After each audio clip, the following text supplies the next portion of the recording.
This is my classroom. You don't like it, the door's to my left. Lady, why you be tripping like that? No, Jamal. You be tripping. 2016, year of extremes. We went from the world in shambles over the assassination of a monkey to literal world peace being achieved over Pokemon Go. But at the end of the year, the universe threw us a bone while we grieved the death of Vine. La La Land was released in theaters. It was a sensation. Everybody loved it. Everybody went to see it. And it would definitely, totally win Best Picture, right? There's a mistake. Moonlight, you guys won Best Picture. It seems like after the initial hype of everyone going to see it and loving it, it kind of became a cool thing to rag on La La Land, saying things like the actors can't sing or dance and that it's cliche or whatever, seeming to miss that the imperfections are intentional and part of the whole point of the movie. But this isn't a video essay. As I look back on this movie on my many subsequent rewatches, it's so clear to me that this movie was such a labor of love by everyone involved. And reading and getting into the production is just as engrossing as the movie itself. There are so many great little tidbits and stories about the production of this movie. Here are 5 of my favorites. And of course, spoilers if you haven't seen it. And if you haven't, go watch it. It's so good. One second. What? Just on the phone? Tell her I'll call her back.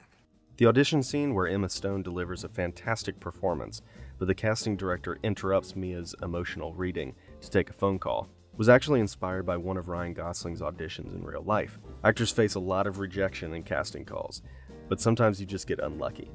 Gosling had one of these situations. Apparently he had an audition where the casting director took a call in the middle of his reading, causing him to be dismissed early. Chazelle based this scene off of that experience.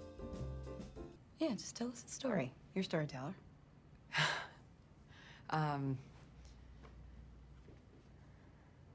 Whenever you're ready. The musical performances in La La Land were performed in studio and then mixed into the final film in post. The only exception being Emma Stone performing Audition, The Fools Who Dream. Stone performed this song live. She would decide when to switch from dialogue to singing. There was no pre-recorded track she was lip-syncing to. Justin Hurwitz, the song's composer, was in another room playing piano in her ear. Director Damien Chazelle said this was done so Emma could have total control of the scene.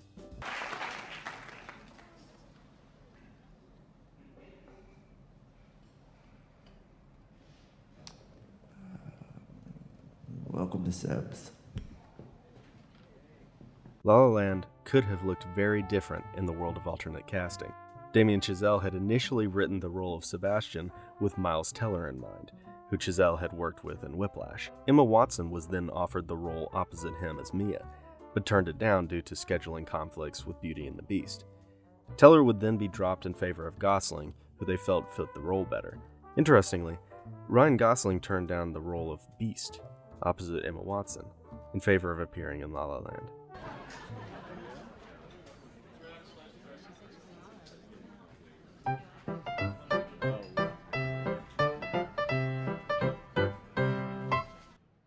Ryan Gosling is not a jazz pianist, and when he was cast, he knew how to play the piano about as much as I do. But in the months leading up to shooting, Gosling dedicated himself several hours a day, 6 days a week, to learning the music.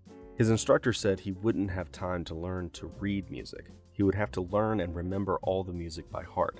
By the time filming had began, Gosling was able to play all the piano sequences seen in the film without the use of a hand double or CGI.